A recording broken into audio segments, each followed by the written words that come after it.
नमस्कार किसान भाइयों, आशा है आप सभी कुशल मंगल होंगे। दोस्तों, आज तारीख है 4 अक्टूबर 2024 और माता रानी का द्वितीय नवरात्र है, माँ ब्रह्मचारिणी का।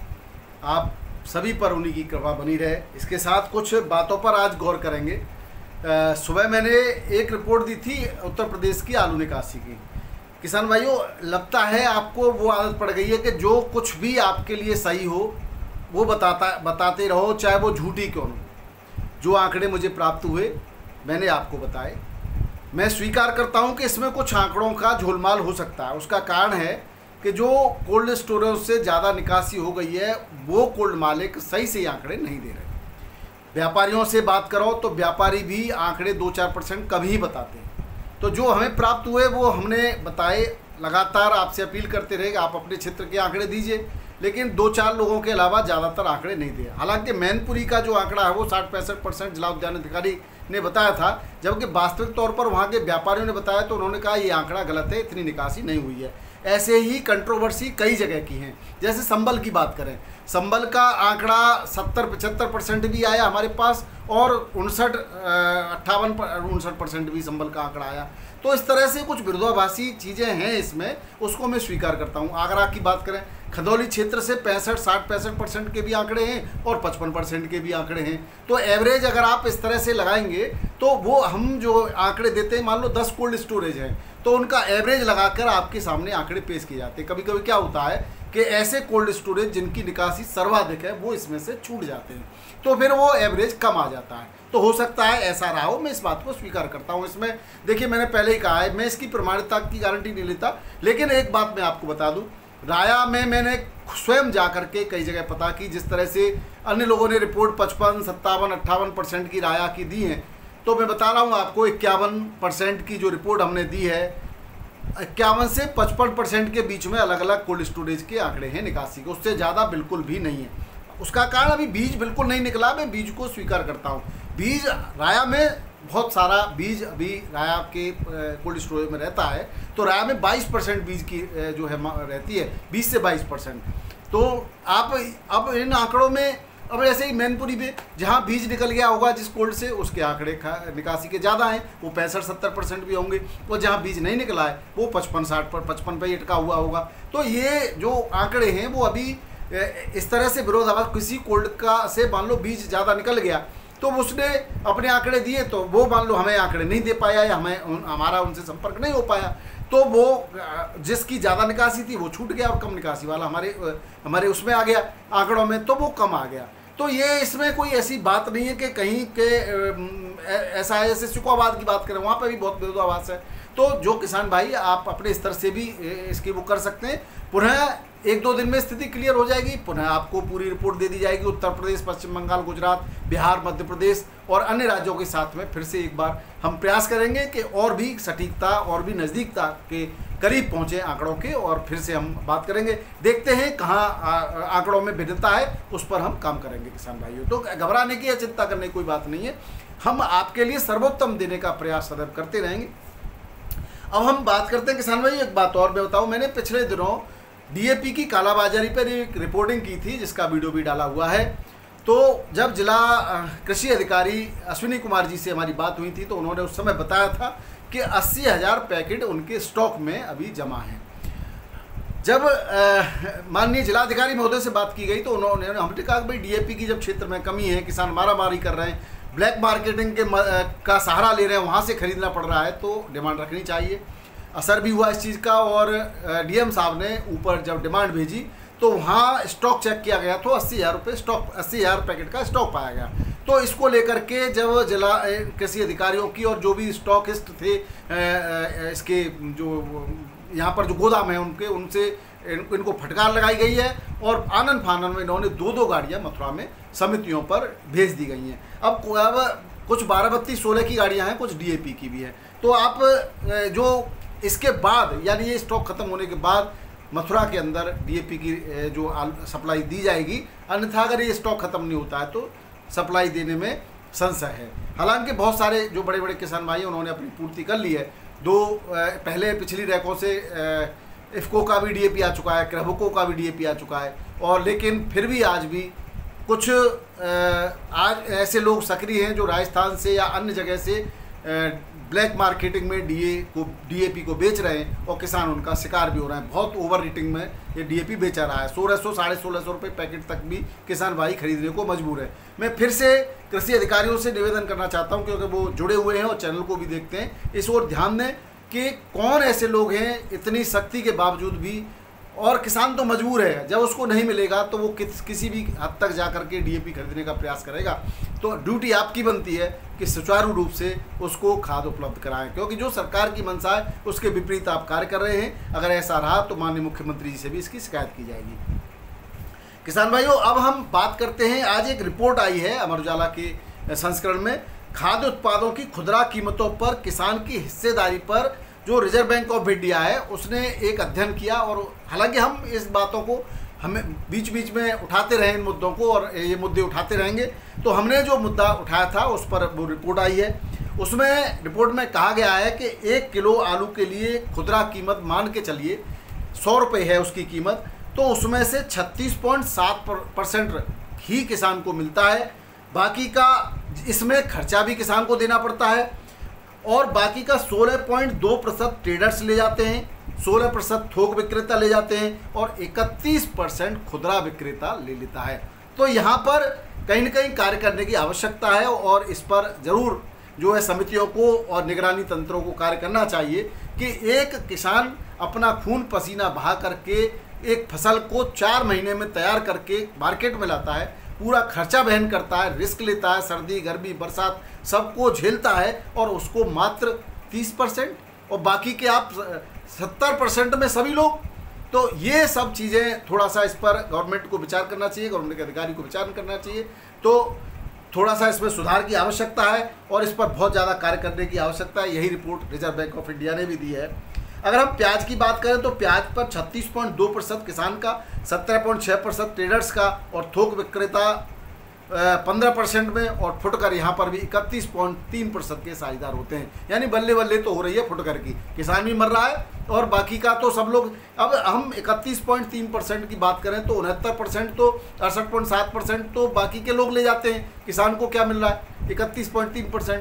तो यहाँ पर ज़रूर इसमें सुधार की आवश्यकता है। इस पर इसके लिए इन्होंने सुझाव दिया है कि ज़्यादा से ज़्यादा एफपीओ होते हैं, किसान फार्मर प्रोड्यूसिंग ऑर्गेनाइजेशन, यानी किसान उत्पादन समितियां, उनका निर्माण करना चाहिए, और उनके माध्यम से जो मार्केटिंग की प्रणाली है उस पर सुधार करना चाहिए। तो अगर इस तरह का यहाँ पर काम कर दिया गया तो किसान की स्थिति सुधर सकती है। अन्यथा किसान तो वो व्यक्ति है जो पालन पोषण करता है, पैदा स्वयं करता है और दूसरे के हाथ में थमा देता है, बताइए इसके क्या रेट हैं। उसको ये भी पता नहीं कि कितनी लागत आई है, और लागत मूल्य से ऊपर 10, 15, 20% उसको प्रॉफिट दिया जा सके, इसकी किसी को परवाह नहीं है। व्यापारियों के नुकसान की सभी को परवाह है, कुल मालिक के नुकसान की सभी को परवाह है, किसान के नुकसान की परवाह किसी को नहीं है। यहाँ कम से कम एक रिपोर्ट तो आई, और इस रिपोर्ट को बढ़ा चढ़ा करके सभी को पेश करना जरूर चाहिए। किसान इसका प्रचार प्रसार तो होना चाहिए, जिससे सरकार के बैठे नुमाइंदों के कानों तक ये आवाज़ जाए और किसान के लिए कुछ कार्य किया जा सके। अब बात करते हैं किसान भाइयों, कन्नौज से और पश्चिम बंगाल से जो निर्यात हो रहा है उसकी। तो कन्नौज से नेपाल और पश्चिम बंगाल से बांग्लादेश छिटपुट निर्यात जारी है।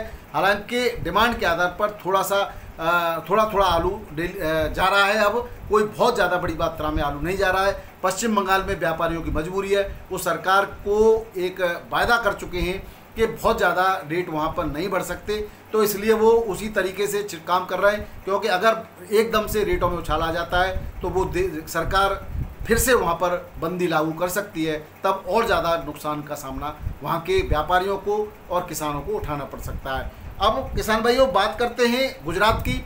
तो गुजरात के सूरत और राजकोट से हमारे उत्तर प्रदेश के व्यापारियों पर फ़ोन आने लगे हैं, और वहाँ से यूपी के आलू की डिमांड शुरू हो गई है। आज जो है गुजरात में जो आलू के रेटों की जब बात करते हैं तो बताएंगे, रेट ठीक ठाक रहे। यूपी का आलू पहुँचा भी है, उसके भी रेट बढ़िया मिले हैं किसान। अब गुजरात के आलू में भी सुधार देखा गया। धूपगढ़ी का ज्योति बॉन्ड 1150 रुपये पैकेट में आज बिक्री है। बंगाल में वीवीआईपी आलू कोल्ड स्टोरेज से 1300 से 1310 रुपये क्विंटल की बिक्री है। और अगर हम कोल्ड स्टोरेज की बात करें तो खंदौली में तो 1400 से लेकर के 1450 1500 रुपये की बढ़िया क्वालिटी की बिक्री है, हल्का 1200 से 1300 रुपये की बिक्री है। और राया के अंदर 3793 एक्स्ट्रा 1252 से 1295 रुपये पैकेट की बिक्री है, हल्का 1150 से 1200 रुपये, हाइब्रिड आलू 1100 से लेकर के 1050 से लेकर के 1100 रुपये, हल्का हाइब्रिड 1020 से 1040 रुपये पैकेट में बिक्री हुआ है। राया के अंदर 52 किलो 500 ग्राम की तौल में बिक्री होता है कोल्ड स्टोरेज से। अब किसान भाइयों भाव की बात करते हैं और शाम को देखते हैं क्या रहा शाम के टाइम मंडियों में। दिल्ली मंडियों में आज आवक तो ज़बरदस्त थी, लेकिन बिक्री ठीक ठाक रही और बैलेंस भी कम ही बचेगा। बहुत ज़्यादा दिल्ली की बात न करके बाराबंकी की बात करते हैं, यहाँ पर भी आवक ज़बरदस्त थी। और यहाँ पर चिप्सोना आलू बिका है 20 से 23 रुपये किलो, लाल काटना 23 से 24 रुपये किलो, राजेंद्र वन 22 से 23 रुपये, बहुत कम एक आध लॉट ही था। कोल्ड स्टोरेज पर राजेंद्र वन 1040 से 1060-70 रुपये पैकेट की बिक्री रही। सफ़ेद आलू 18 से 22 रुपये किलो बिका। कानपुर मंडी में 75 गाड़ियाँ थी किसान भाइयों, सभी बिक्री हो गई। बिक्री की बात करें तो छट्टा आलू बिका है 20, 22 और 23 रुपये किलो 3793। बढ़िया क्वालिटी का हल्का बिका है 20 से 21 रुपये किलो। गुल्ला बिका है 19 से 21 रुपये किलो, हल्का गुल्ला 17 से 18 रुपये किलो। कंचन आलू 21 से 22 रुपये किलो। सिंदूरी आलू 22 से 23 रुपये किलो और हॉलैंड आलू 24 से लेकर के 26 रुपये किलो के रेट से बिक्री हुआ। चिप्सोना 23 से 25 रुपये किलो, हाइब्रिड आलू 19 से 22 रुपये किलो, सीनाथ आलू 25, 26 और एक्स्ट्रा 27 रुपये किलो की बिक्री रही है। और जो है गुजरात वगैरह की कहीं की और कोई गाड़ियाँ यहाँ पर नहीं है, बैलेंस भी नहीं बचा। लखनऊ की बात करें तो 12 गाड़ियाँ हैं। चिप्सोना 24 से 25 रुपये किलो, हल्का 22 से 23 रुपये किलो, 37 21 से 22 रुपये किलो, हल्का 19 से 20 रुपये किलो। फिर से अपने रेटों में यानी जो उछाल हुआ था वो फिर से आज बाकी वहीं पर आ गया है। वाराणसी मंडी में एलआर आलू 25 से 26 रुपये किलो, हल्का 23 से 24 रुपये किलो, 37 21 से 22 रुपये किलो, हल्का 19 से 20 रुपये किलो के रेट से बिक्री हुआ है। जयपुर मंडी में किसान भाइयों बैलेंस 15-20 गाड़ी बैलेंस सहित 100 टोटल गाड़ियाँ पहुँच गई। सुबह बिक्री ठीक रही, हालांकि अभी भी शाम को 20-22 गाड़ियों के बैलेंस की खबरें हैं। 3793 छट्टा टॉप क्लास वीआईपी आलू 24-25 रुपये किलो बिका। ज़्यादातर एवरेज आलू 22 से 23 रुपये किलो बिका, हल्का आलू 19 से 21 रुपये किलो बिका, हाइब्रिड आलू 21 से 23 रुपये किलो बिका, हल्का हाइब्रिड 17 से 20 रुपये किलो बिका। यहाँ पर लाल आलू 25 से 26 रुपये किलो, हल्का लाल 23 से 24 रुपये किलो भी बिक्री हुआ है। गुल्ला 15 से 18 रुपये किलो, किर्री 10 से 11 रुपये किलो के रेट से यहाँ पर बिक्री हुआ है। जोधपुर मंडी में 14-15 गाड़ी, यहाँ पर भी आज गाड़ियों की संख्या ज़्यादा थी। 23 से 25 रुपये किलो के रेट बढ़िया रहे, हल्का आलू 21 से 22 रुपये किलो बिका। इंदौर मंडी में चिप्स-चेम्बर का आलू बहुत कम आया, फिर भी जो भी आया 31 से 32 रुपये किलो बिका, हल्का 28 से 30 रुपये किलो। गुल्ला आलू 26 से 27 रुपये किलो और हल्का 9,500-10 हज़ार पैकेट की आवक है किसान भाइयों। आज आवक ज़बरदस्त रही है, उसके बाद भी रेटों में कोई भी कमी नहीं देखी गई।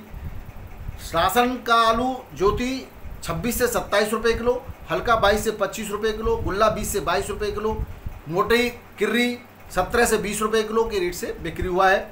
यूपी का आलू 24 से लेकर के 26 रुपये किलो, हल्का आलू 22 से 23 रुपये किलो के रेट से बिक्री हुआ है। झारखंड के रांची में नया आलू, यहाँ पर झारखंड का छिटपुट नया आलू शुरू हो जाता है 30 से 31-32 रुपये किलो, हल्का 28 से 29 रुपये किलो। उत्तर प्रदेश का आलू 29 से 30 रुपये किलो, हल्का 26 से 27-28 रुपये किलो। वेस्ट बंगाल का आलू 23 से 24 रुपये किलो, हल्का 21 से 22 रुपये किलो के रेट से यहाँ पर बिक्री हुआ है। पटना मंडी में लाल आलू का गुल्ला 25 से 26 रुपये किलो, हल्का 23 से 24 रुपये किलो। सफ़ेद आलू का गुल्ला 22 से 23 रुपये किलो, हल्का 20 से 21 रुपये किलो के रेट से बिक्री हुआ है। अहमदाबाद मंडी में कोलंबा आलू 36 से 38 रुपये किलो, हल्का 32 से 33 रुपये किलो। बादशाह आलू 34 से 35 रुपये किलो, हल्का 31 से 32 रुपये किलो। पुखराज आलू 30 से 32 रुपये किलो, हल्का 28 से 30 रुपये किलो। यूपी का आलू 33 से लेकर के 34-35 रुपये किलो के रेट से बिक्री हुआ, हल्का आलू 29 से 30 रुपये किलो के रेट से बिक्री हुआ है। किसान भाइयों मुंबई की बात करें तो 28 से 30 हज़ार पैकेट की आज आवक रही, ज़बरदस्त आवक है। 59-60 गाड़ियाँ हैं। 27 से 28 रुपये किलो बढ़िया आलू का रेट रहा, हल्का 24 से 26 रुपये किलो। शुगर फ्री आलू 26 से 28 रुपये किलो। एमपी का ज्योति 30 से 32 रुपये किलो।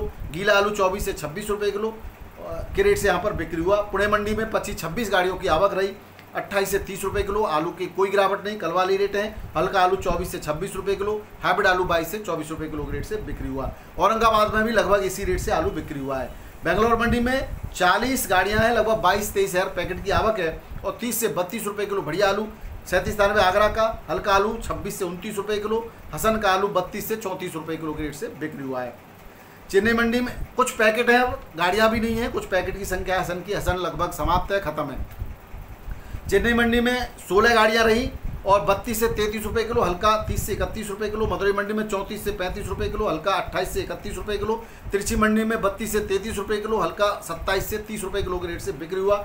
मेटापालम मंडी में आगरा के कुछ पैकेट हैं 34 से 36 रुपये किलो, गुजरात के 33 से 34 रुपये किलो, हल्का 29 से 31 रुपये। हसन का आलू 33 से 35 रुपये किलो के रेट से बिक्री हुआ। गुवाहाटी मंडी में आगरा का आलू 30 से 31 रुपये किलो, हल्का आलू 28 से 29 रुपये किलो। फरुखाबाद का आलू 28 से 29 रुपये किलो, हल्का आलू 24 से 27 रुपये किलो के रेट से बिक्री हुआ है। हैदराबाद मंडी में 302 आलू, आगरा के 38 गाड़ियाँ हैं, बैलेंस मिलाकर 6 करीब बैलेंस हैं, और 30 से 33 रुपये किलो बढ़िया आलू, हल्का आलू 28 से लेकर के 29 रुपये किलो के रेट से बिक्री हुआ है। तो किसान भाइयों, ये थे आज के आलू की अपडेट, आलू के समाचार। 2-3 दिन में थोड़ा व्यस्त रहूँगा, तो हो सकता है शाम के टाइम ही आलू की अपडेट दे पाऊँ। समय मिला तो ज़रूर बीच में देने का प्रयास करूँगा, तो उसके लिए मैं थोड़ा क्षमा प्रार्थी हूँ किसान भाइयों। आपका प्यार और दुलार देने के लिए बहुत बहुत धन्यवाद। नमस्कार, आदाब, सत श्री अकाल, राधे राधे, जय जवान जय किसान। आपका दिन मंगलमय हो।